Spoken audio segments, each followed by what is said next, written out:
जय भीम साथियों, बड़ा सुस्ती छाया हुआ है। 10 मार्च का जब चुनाव रिजल्ट आया था, ये तब का सुस्ती है क्या? नहीं, अब सब लोग दुखी हो गए होंगे जब 10 मार्च का चुनाव रिजल्ट आया था। हम लोग भी दुखी हो गए, सब लोग दुखी हुए। लेकिन अगर आप गलतियों से सीखेंगे नहीं तो ये दुखी होने का सिलसिला चलता है। 10 मार्च का जो उत्तर प्रदेश का चुनाव रिजल्ट आया था, वो उसको हल्के में हम लोग नहीं ले सकते, क्योंकि वो हम लोगों के कई दशक की गलती कहें, संघर्ष कहें या किसका कहें पता नहीं, किस चीज का परिणाम था कि 10 मार्च को हम लोगों को यह दिन देखना पड़ा। हमको लगता है ऐसा इसलिए हुआ क्योंकि कहीं न कहीं हम लोग मिस क्या किए। जैसे बात शुरू हुई थी, माननीय कांशीराम साहब ने जो शुरू किया था बात, बहुजन से शुरू हुई थी ना बात। बहुजन से शुरू हुआ, सर्वजन भी आया। इस चुनाव में तो ब्राह्मण सम्मेलन भी हो गया। कांशीराम जी ऐसा सोचते थे क्या ब्राह्मण सम्मेलन होगा? आपके साथ बेईमानी हुई ना? हुई कि नहीं बेईमानी, आप ही लोग बताइए। बहुजन की बात करके अगर ब्राह्मण सम्मेलन होने लगे, इसका मतलब है कि बहुजनों के साथ बेईमानी हुई या नहीं? अगर आप लोग इसको नहीं मानेंगे कि बेईमानी हुई है, तब तक आगे का रास्ता नहीं खुलेगा। आपको 10 मार्च से भी पूरा दिन देखना पड़ेगा। अगर आप अपनी गलती नहीं मानेंगे तो उस स्थिति में गलती माननी पड़ेगी। और बहुजन भी क्या बहुजन हुआ? बहुजन के नाम पे तमाम जातियों को इकट्ठा कर दिया गया। ओबीसी जाति, ओबीसी की तमाम जातियां, दलितों की तमाम जातियां। और हमारे राष्ट्रीय अध्यक्ष जी बराबर कहते हैं कुर्सी लगती थी, कुर्सी का सिंहासन लगता रहा मंच पर। तो जिनको आपने बहुजन के नाम पर इकट्ठा किया है, उनको भागीदारी भी तो चाहिए। आपने भागीदारी दी नहीं, सबको बहुजन के नाम पर इकट्ठा किया, वोट लेते रहे, सरकार बनाते रहे, और हम लोगों को आखिर में मिल गया ठेंगा। सब लूट गया, सब बर्बाद हो गया। यही हुआ ना। अगर आप जाति के नाम पर लोगों को इकट्ठा कर रहे हैं तो सबको भागीदारी देनी होगी। सबके लिए मंच पर बराबर कुर्सी लगनी चाहिए। अगर आप भागीदारी नहीं देते हैं खुद ही अपने मंच पर, तो आप भागीदारी की लड़ाई लड़ने की बात करते हैं, तो आप तो बेईमानी कर रहे हैं, ठग रहे हैं लोगों को। तो भागीदारी नहीं दी गई उस बहुजन आंदोलन में। दूसरी एक दिलचस्प बात, हमारे राष्ट्रीय अध्यक्ष जी बराबर चर्चा करते रहते हैं और हम लोगों के दिमाग में भी बात समझ आ गई। आप लोग भी सुन लीजिए, चर्चा करने बैठे हैं, फिर रास्ते की तरफ भी जाएंगे कि आगे करेंगे क्या। दूसरी एक बात है कि हम लोग इस देश में दलितों की आबादी कितनी है? दलितों की आबादी 18-20 बढ़ गई होगी 22। आपको क्या लगता है 78%, 80% लोग आपको अपना नेता मान लेगा? खटीकों को तो जाटव नेता मानने के लिए तैयार नहीं है, जाटव को खटीक नेता मानने के लिए तैयार नहीं है, धोबी को चमार नेता मानने के लिए तैयार नहीं है, चमार को दुसार नेता मानने के लिए तैयार है। और आपको लगता है कि 85% आपको नेता मान लेगा। बहुत बहादुर हैं आप, आपकी बुद्धि को मैं प्रणाम करता हूं। भाइयों, इस चक्कर में हम सब ने यह जो था ना कि हम 85% हैं, देने वाले बनेंगे, हम सत्ता में आएंगे, हम फलाना ढिमकाना के वंशज हैं, हम शासक हैं, हम सत्ता में आएंगे, हम देंगे लोगों को। हम कोई भिखारी हो रहे हैं, हम तो देंगे, हम तो लोगों को बांटेंगे। जैसे कि ब्राह्मण कल से आपके यहाँ लाइन लगाकर खड़ा होगा, ऐसा सपना दिखाया गया और हम लोग भी अलगलाने लगे। दिन को सपना आने लगा हम लोगों को, मुंगेरी लाल का हसीन सपना कि कल से ब्राह्मण हमारे यहाँ लाइन लगाकर खड़ा होगा, हमको भैया रहने दो इस देश में। ये सपने में हम खो गए। और हमने खो क्या दिया? हमने खो दिया अपना आरक्षण। इस चक्कर में चला गया हमारा सब कुछ। आखिर आप सोचिए, इस बात को कि जाति के नाम पर लोगों को इकट्ठा किया गया, उनको हक नहीं मिला, इस बात को हम लोग नहीं समझे। लेकिन जो हम लोगों का हक मारने वाला संगठन है आरएसएस और भाजपा, वो समझ गया कि इन जातियों को इकट्ठा करके इनको हक नहीं दिया गया है, लोगों को छिटकाया गया और इन्हीं जातियों ने बाद में आरएसएस को मजबूर करने का काम किया। इस खेल को समझना पड़ेगा, यही असली खेल है। क्या किया भाजपा संघ ने? भले ही आपका हक अधिकार छीन लिया, लेकिन आपकी जाति का राष्ट्रपति बना दिया। आपका राष्ट्रपति नहीं बना, आपकी जाति का काम करने वाला राष्ट्रपति नहीं बनाया, आपकी जाति का राष्ट्रपति बना दिया। आपकी जाति के लोगों को नगर मंत्री बना दिया, विधायक का टिकट दे दिया, ये बोर्ड में दे दिया, वो भले ही आपकी हकमारी होती रही, पीछे से आपका, नीचे से आपका पैर कटता रहा और उन्होंने भागीदारी दी।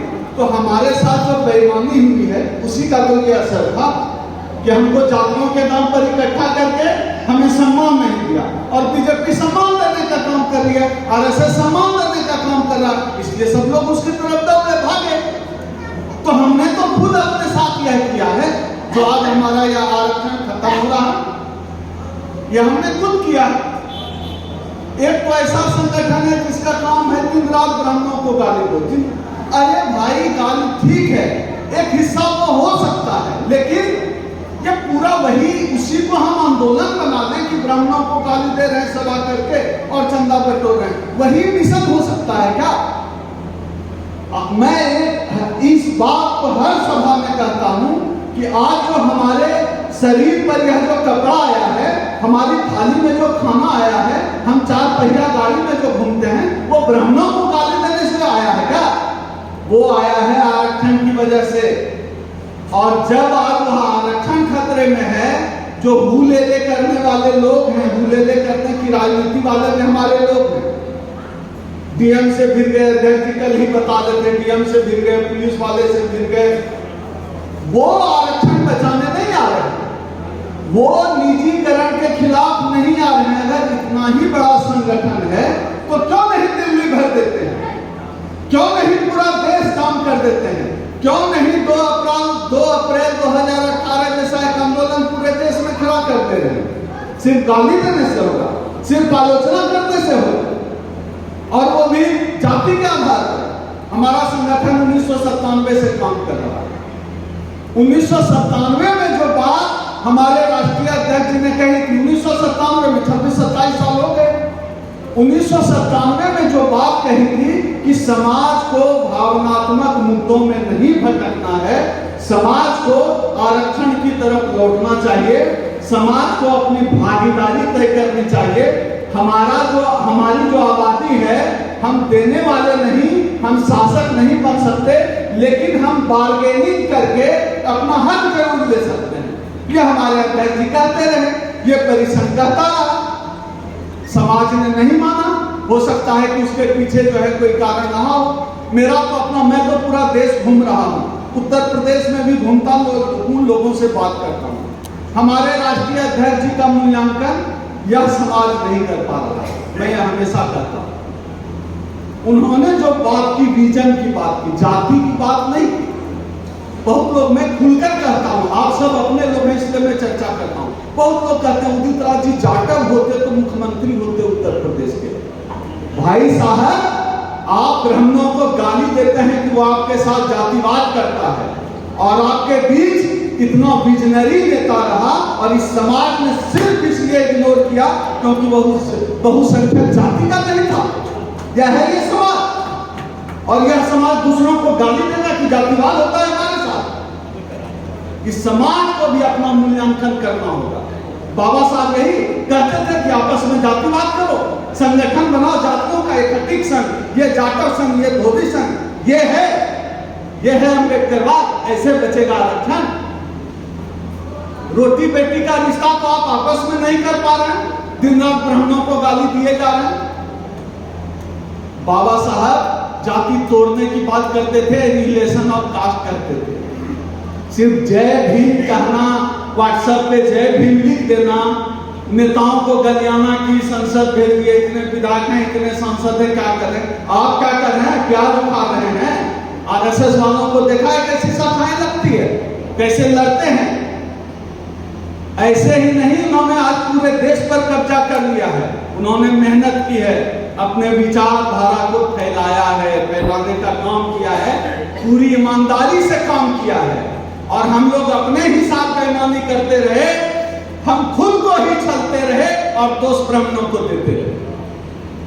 बहुत कुछ नहीं बिगड़ा है।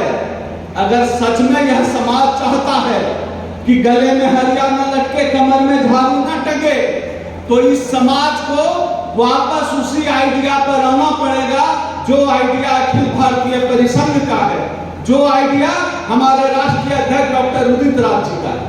उस आइडिया पे लौटना पड़ेगा। वो आइडिया क्या है? वो आइडिया है आरक्षण बचाने का, वो आइडिया है निजीकरण से लड़ने का, वो आइडिया है सबको साथ लेकर चलने का।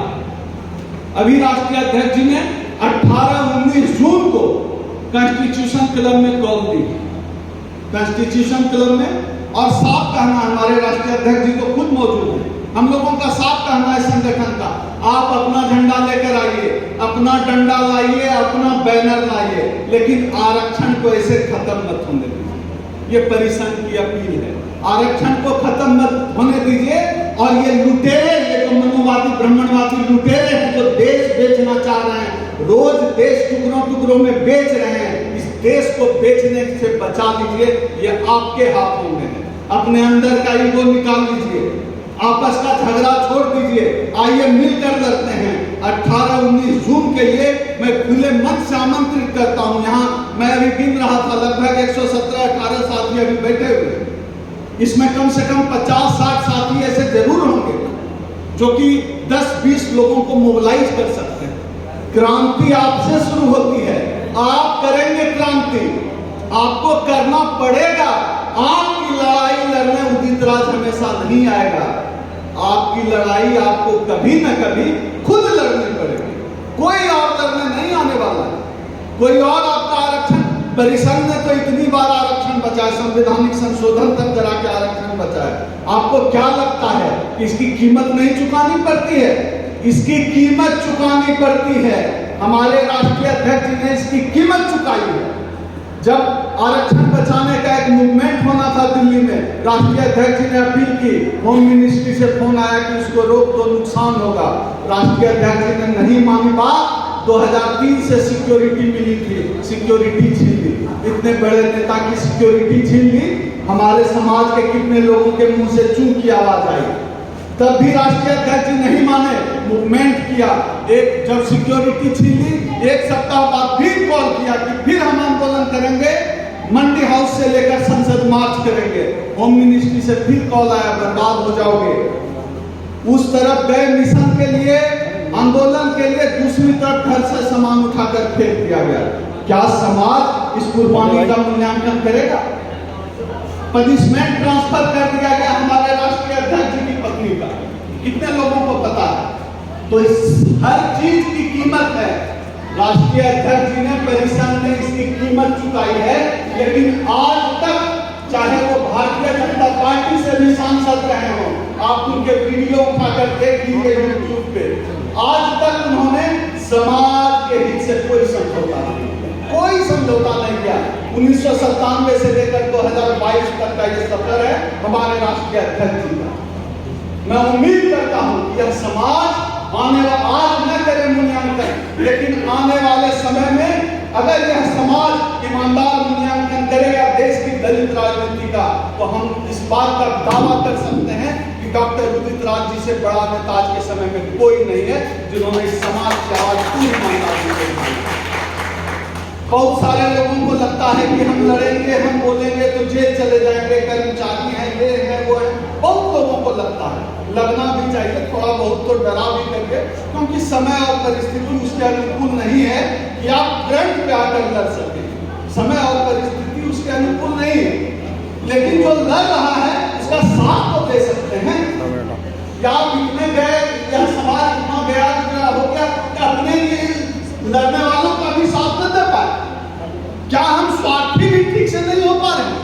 अगर हम बहुत स्वार्थी भी हो जाएं, अगर चाहें हम कि हमारा आने वाला बच्चा सरकारी नौकरी करे, हमारा बच्चा आने वाले समय में मॉल में सेल्समैन की नौकरी नहीं करे, आरक्षण बच जाए, देश बिकने से बच जाए, अगर हम इतने स्वार्थी भी हो जाए तब भी हम अपने समाज के लिए लड़ने वालों का साथ देंगे, सहयोग करेंगे। यह करना पड़ेगा। आप साथ नहीं दे सकते। मेरे ऊपर 24 मुकदमे, मैं हमेशा सबको बताता हूँ। ये इसलिए बताता हूँ कि आप घबराइए नहीं। 24 हुआ है, 2400 भी हो जाएगा ना तो हम हार मानने वाले नहीं हैं। जब हमारे राष्ट्रीय अध्यक्ष ने इतनी बड़ी कुर्बानी दी है तो हम अपने राष्ट्रीय अध्यक्ष उनके समाज के लिए, समाज के लिए हम कोई भी कुर्बानी देने से हमारा संगठन पीछे हटने वाला नहीं है। आप तमाम साथी, जितने भी साथी यहाँ आए हुए हैं, मैं सबों से अपील करता हूँ, आप अपनी क्षमता से जितना सहयोग कर सकते हैं। हम लोग खुद अभी यहाँ बैठे हुए 18-19 का जो आंदोलन है, 18-19 का जो कॉन्स्टिट्यूशन क्लब में हम कार्यक्रम कर रहे हैं, वो आपके बच्चों के भविष्य के लिए है। वो डॉक्टर उदित राज जी के लिए नहीं है, आपके बच्चों के लिए, आपके भाई के लिए, आपके बेटे बेटियों के लिए है 18-19 का आंदोलन। आइए सब मिलकर इस आंदोलन को मजबूत बनाते हैं। आइए हम लोग दिखाते हैं, ये जो मनुवादी ताकतें हैं उनको दिखाते हैं हम कि हमारी आवाज आज इतनी मजबूत है कि उनको पीछे हटना पड़ेगा और देश बेचने से उनको रुकना पड़ेगा। साथियों, हिंदू मुस्लिम का दौर चल रहा और हम मुजफ्फरनगर जैसी जगह पे हैं। सब कोई, जब आपको भी अभी हिंदू बनाने का माहौल है, सचेत रहिएगा। जब कोई कहे कि देखो हिंदू खतरे में है, पूछिएगा कि आरएसएस जो हिंदुओं का सबसे बड़ा संगठन है, अगर इस देश का दलित, पिछड़ा, यादव, कोयरी, कुर्मी, खट्टी, कुसाद, चमार, मेहतर हिंदू है तो आरएसएस का चीफ कोई हिंदू क्यों नहीं बनाते हो? एक ब्राह्मण और ठाकुर से किसी यादव, खट्टी, कुसाद, चमार, मेहतर की शादी क्यों नहीं हो सकती? अगर सभी हिंदू हैं, मुसलमान से लड़ाना होता है, हम हिंदू हो जाते हैं। बाकी दिनों में हमारा भाई मूंछ भी रख ले, उसकी पीट पीट कर हत्या कर देंगे, उनको घोड़ी पे चढ़ के शादी करने नहीं देने जाते हैं। तो आप याद रखिएगा, यह जो हिंदू बनाने का खेल है, इस खेल के खिलाफ आपको खड़ा होना पड़ेगा।